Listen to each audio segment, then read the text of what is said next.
तो कभी कभी ऐसा तर्क प्रस्तुत किया जाता है कि जिस तर्क के कारण लोगों की मति भ्रमित हो जाती है, बोले अरे ये तो बहुत बढ़िया कह रहे हैं। तो हम ये बात इस पे से याद आई कि वो कह रहे थे कि ये नाम से जब कुछ नहीं होता, तो वो तर्क दे रहे थे कि दीपक की बात करने से अंधेरा नहीं मिटता। तर्क बिल्कुल ठीक है, लेकिन भैया हर बात को हर उदाहरण से नहीं घटाया जा सकता। भगवान का नाम कैसा है कि राम नाम मणिदीप धर, जी है देहरी द्वार, तुलसी भीतर बाहरो, जो चाहसी उजियार। राम नाम तो वह दीपक है, वह मणि है जो अंदर बाहर सब और प्रकाश कर देता है। चारों युगों में नाम का प्रभाव है, लेकिन कलयुग के लिए तो विशेष है। और इस कलिकाल में भगवत प्राप्ति बहुत सरल है। बहुत ध्यान से सुनिएगा, सतयुग में भगवान की प्राप्ति बहुत कठिन थी। कितनी कठिन थी?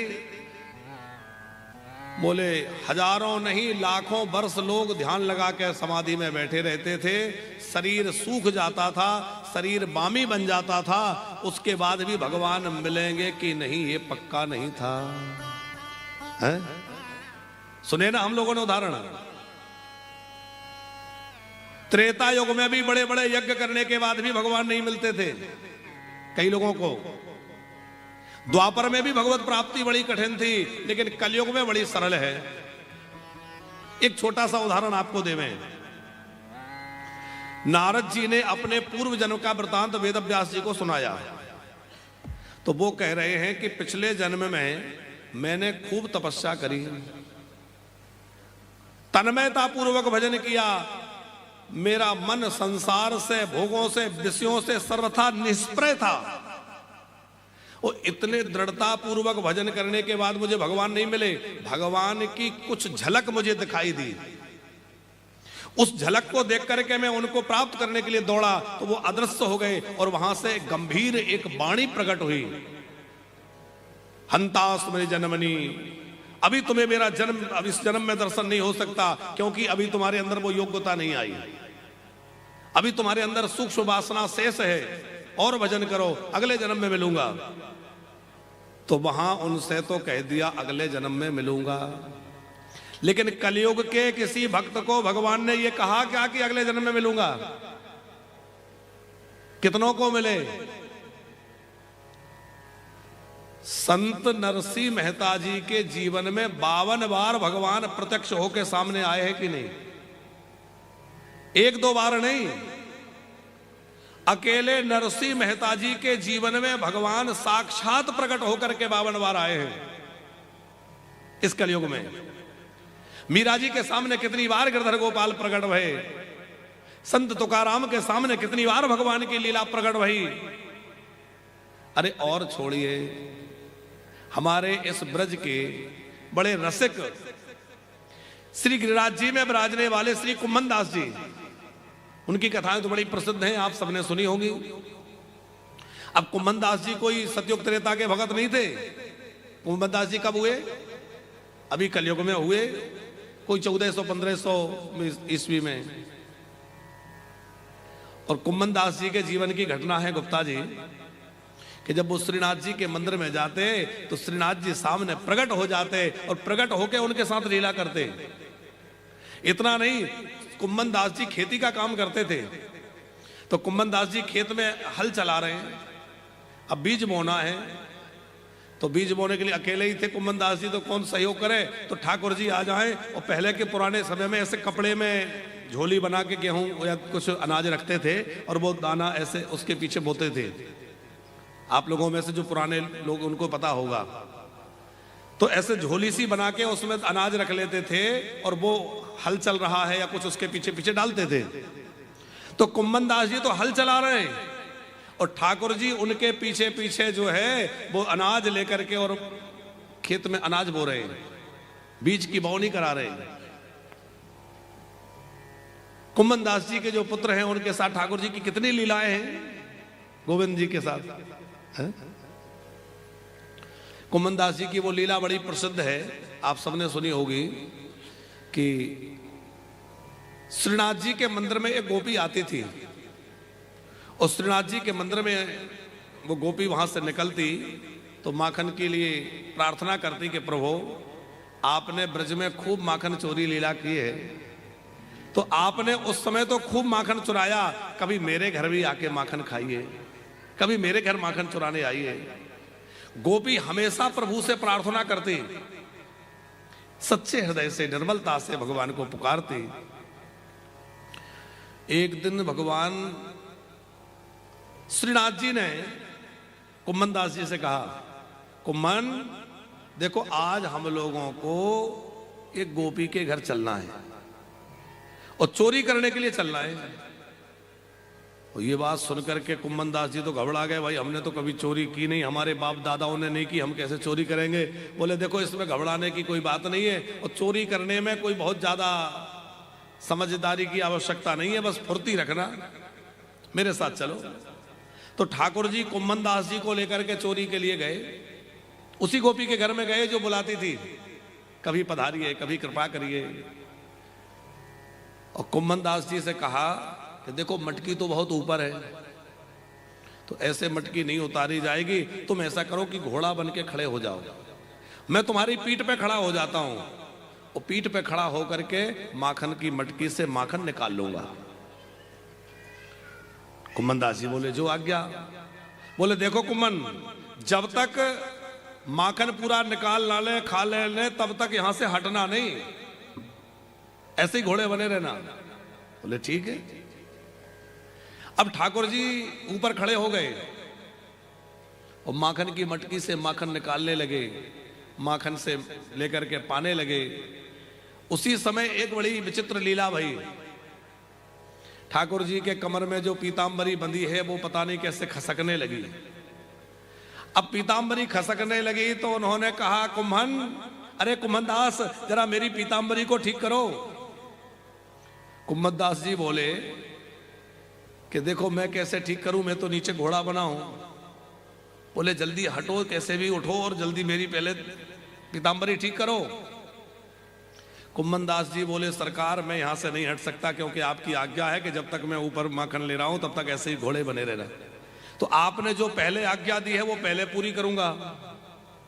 उनके भी लीला का आनंद सूझा, बोले नहीं मैं तो घोड़े ही बना रहूंगा। अब वो नहीं हटे तब तक तो वो पूरी खसकी जा रही थी, तो ठाकुर जी दो हाथ और प्रकट कर लिए, चतुर्भुज रूप हो गए और दो हाथ से मटकी पकड़े हुए हैं और दो हाथ से प्रभु ने अपनी पीतांबरी थाम ली। और प्रभु का वह चतुर्भुज रूप देखा और प्रभु के द्वारा खाए हुए माखन में से कुछ रस, कुछ माखन का अंश कुम्भन दास जी के ऊपर पड़ा। इतना प्रेम विह्वल हो गए कि मूर्छा में चले गए और गिर गए। कुम्भन दास जी गिरे, मूर्छित हो गए, भाव में डूब गए। अब कुम्भन दास जी मूर्छित हुए तो एकदम गिरने की आवाज आई, ठाकुर जी भी वहां से नीचे गिरे। ठाकुर जी तो भाग गए, गोपी आई और देखा कि अरे ये बाबा।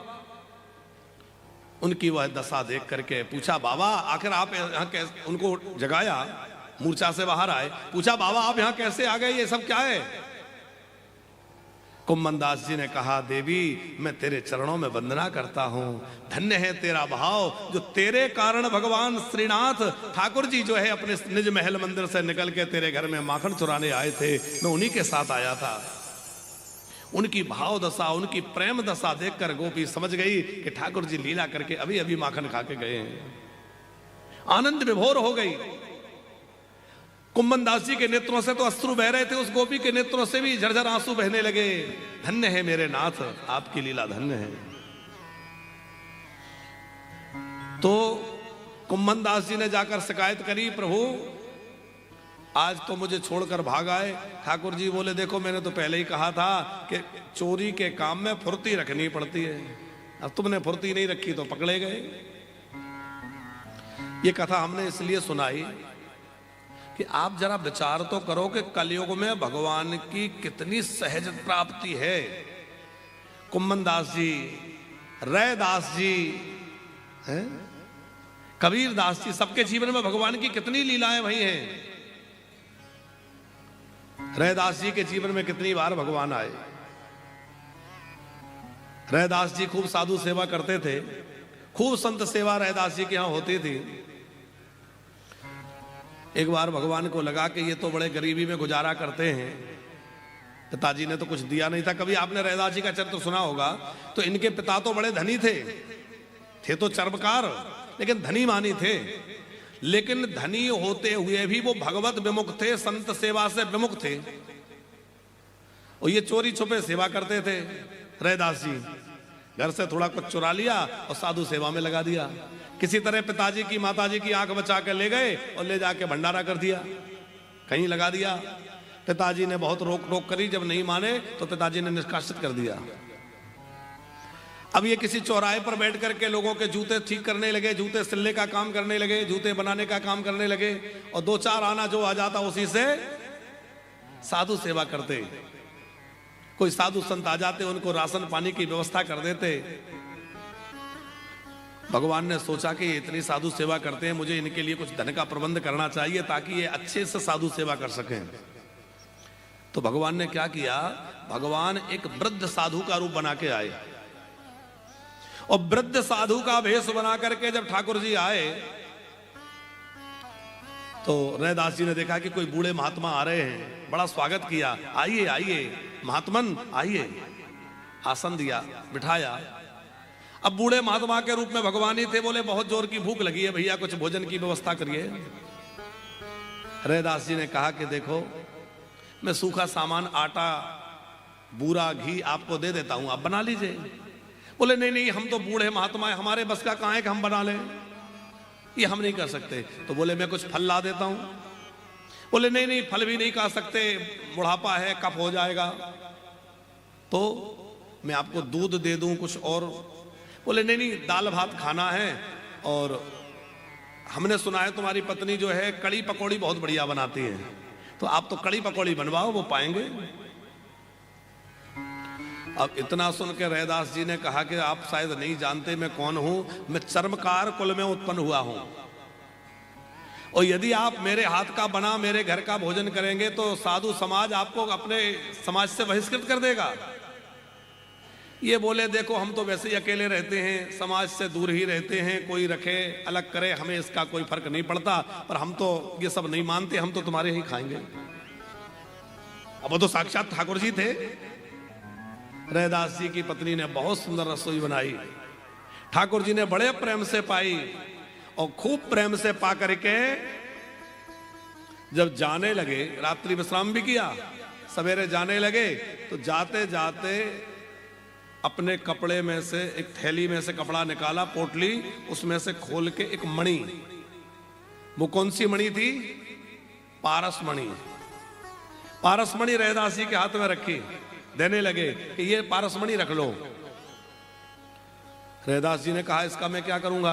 बोले ये बहुत अच्छे है, इससे तुम्हारी साधु सेवा खूब बढ़िया से चलेगी। देखो ऐसा करना कि लोहे से स्पर्श कराओगे सोना बन जाएगा, खूब सेवा करना। इतना सुनते ही रैदास जी ने कान पकड़ लिए, राम राम राम राम, इस माया के चक्कर में मुझे मत डालो। मैंने तो सुना है साधु संत माया से छुड़ाने वाले होते हैं, पर आप कैसे संत है जो मुझे माया में डालने जा रहे हैं। ये माया के चक्कर में मैं नहीं पड़ने वाला, आप रखो, मेरी बुद्धि खराब हो जाएगी, भजन छूट जाएगा।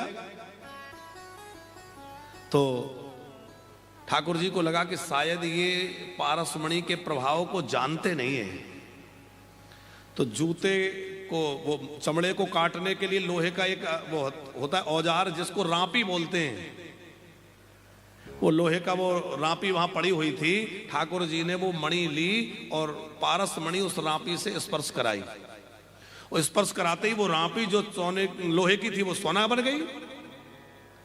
बोले देखो इस मणि का ये चमत्कार है। इन्होंने कहा राम राम राम। अब तो महात्मा लोग भी माया दिखाने लगे, भैया भगवान बचाए। कहा आप ले जाओ इसको, और जबरदस्ती ठाकुर जी देना चाहते थे, तो उन्होंने कहा ऐसा करो कपड़े में लपेट के आपको जहां ठीक लगे रख दो। भगवान ने कहा ठीक है, मैं यहां छानी में रख देता हूं, छप्पर में, तुम्हें जब आवश्यकता पड़े निकाल लेना। ठाकुर जी ने सोचा मेरे जाने के बाद कल, आज नहीं तो कल निकाल ही लेगा, जरूरत पड़ेगी तो निकाल लेगा। तो छप्पर में एक जगह वो कपड़े की पोटली छुपा दी, रख दी। अब भगवान तो चले गए और रैदास जी ने मन में विचार किया कि ये सोना बन गया, ये माया है, और माया जो है वो भजन से दूर कर देती है, भगवान से दूर कर देती है। तो मैं माया का स्पर्श नहीं करूंगा, नहीं तो मेरी बुद्धि खराब हो जाए। तो जैसे घर में बिच्छू निकल आए तो चिमटा से पकड़ के लोग दूर कराते हैं, ऐसे ही चिमटा उठाया और चिमटा से उस रापी को पकड़ा और ले जाके गंगा जी में फेंकाए। और सोचने लगे कि एक ही रापी थी, वो भी चली गई, अब मैं अपना जूता बनाने का काम कैसे करूंगा। तो बड़ी मुश्किल से जैसे तैसे दूसरी रापी की व्यवस्था करी। कुछ दिनों के बाद ठाकुर जी फिर लौटे। अब तो भाई खूब धन हो गया होगा, खूब व्यवस्था बढ़ गई होगी। लौट के आए तो वही जूते बनाने का काम और सीताराम सीताराम का जप और संतों की सेवा। अरे रैदास, तुमने उस मणि से कुछ लाभ नहीं लिया? कौन सी मणि? बोले मैंने तुम्हें उस समय दी थी। बोले आप जहां रख गए थे वहीं होगी, देख लो। और भगवान ने, वो साधु के रूप में भगवान फिर आए, देखा तो वो वहीं रखी है। भगवान ने कहा अरे ये तो बड़ा विचित्र है। भगवान ने भी लेकिन ठान ली कि मुझे इसको कुछ देना है। तो ठाकुर जी ने एक और लीला करी, गुप्ता जी क्या करी कि जब ये पूजा करने जाते हैं अपने ठाकुर जी की, तो ठाकुर सालिग्राम जी की सेवा करते थे। ठाकुर जी की सेवा करें तो उनके सामने 4 स्वर्ण मुद्राएं दिखाई दें, रखी दिखें। ये सोचें कि ये स्वर्ण मुद्राएं कहां से आ गई। तो 2-4 दिनों तक तो इन्होंने उन स्वर्ण मुद्राओं को भी चिमटा से पकड़ पकड़ के फेंका, चिमटा से उठा उठा के फेंका। और क्या कहते हैं, प्रभु माया से छुड़ाने वाले 2 ही हैं, एक संत और एक भगवंत। या तो भगवान माया से छुड़ाए या संत माया से छुड़ाए। पर मेरे साथ क्या हो रहा है कि संत भी माया दिखा रहे हैं और भगवंत भी माया दिखा रहे हैं। क्या मुझे माया में फंसाना चाहते हो? प्रभु मैं आपकी इस माया में फंसने वाला नहीं हूं। और जब 4-5 दिनों तक उठा उठा के उन मोहरों को फेंका तो भगवान प्रकट हो गए। भगवान प्रकट होकर के सामने खड़े हो गए और कहा रैदास, तेरे प्रेम के आगे मैं बिक गया, तेरे त्याग के आगे मैं झुक गया। धन्य है तेरी निष्ठा, धन्य है तेरा त्याग, धन्य है तेरा वैराग्य। मैं तेरे पीछे पीछे चलता हूं कि ये मुझसे कुछ तो सेवा ले ले, पर तू कुछ लेता ही नहीं। अब आप विचार करो रैदास जी का भाव कितना ऊंचा होगा। लेकिन हम आपको कहना ये चाह रहे हैं कि कलयुग के भक्तों के भगवान कैसे कैसे पीछे चलते हैं?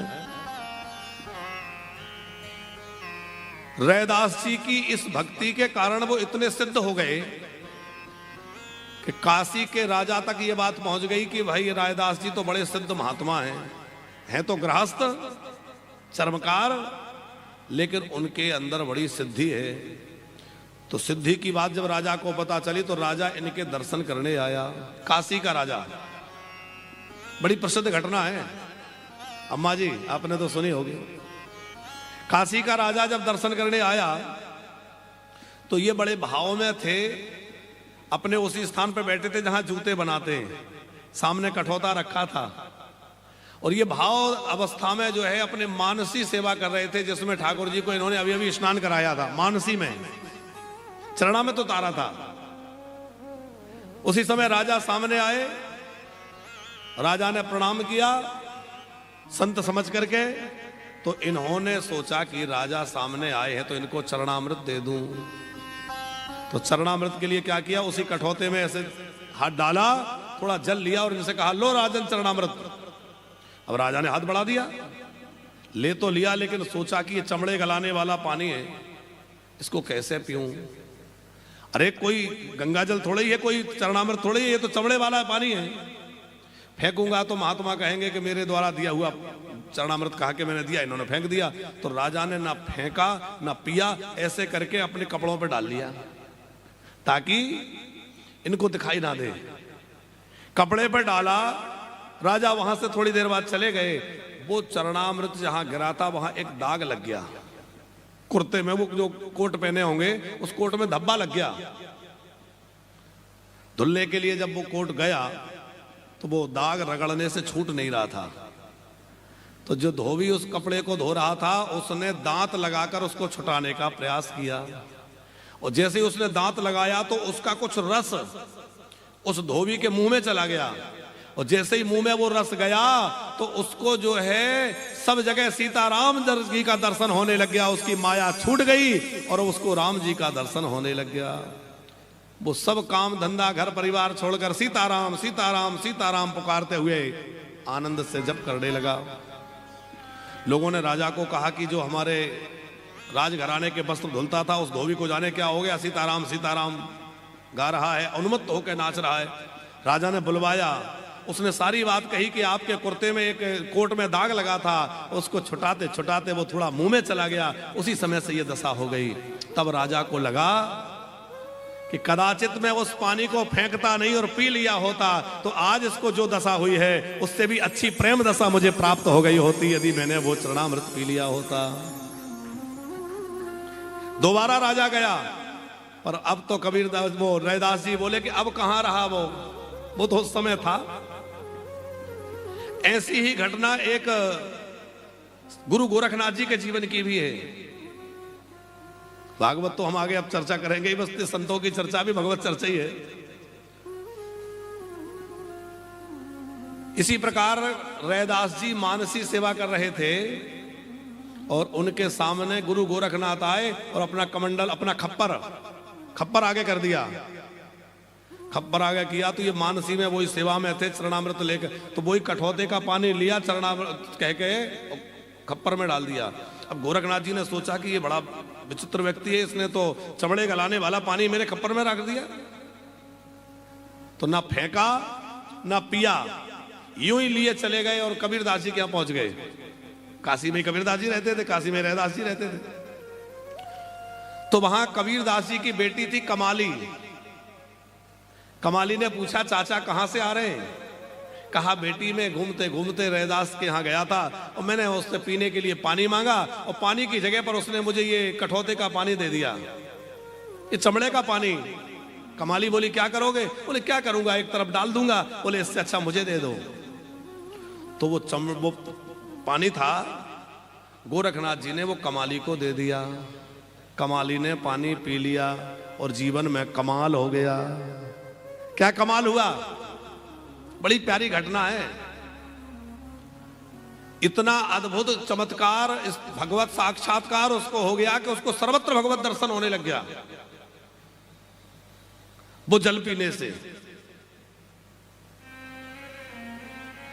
एक बार गुरु गोरखनाथ सारे भारत का भ्रमण करते हुए